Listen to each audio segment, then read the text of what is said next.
ถ้าวันนี้ถูกต้องก็ไม่ต้องกลัวพรุ่งนี้หลายคนในชีวิตกังวลกับอนาคตมากเกินไปกลัวว่าจะไม่สำเร็จกลัวว่าจะผิดพลาดกลัวว่าวันข้างหน้าจะไม่เป็นอย่างที่หวังจนลืมไปว่าอนาคตนั้นถูกสร้างจากวันนี้ถ้าวันนี้เราใช้ชีวิตอย่างถูกต้องทำหน้าที่ของตัวเองให้ดีที่สุดคิดดีพูดดีและทำดีเราก็ไม่จำเป็นต้องหวาดกลัวพรุ่งนี้เลยเพราะคนที่ตั้งใจทำดีในวันนี้ต่อให้ผลลัพธ์ยังไม่มาอย่างน้อยใจก็สงบความถูกต้อง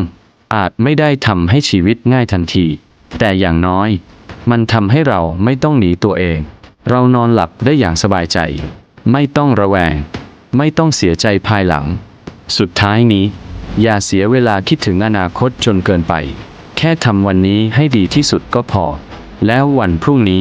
จะค่อยๆดีขึ้นตามสิ่งที่เราทำไว้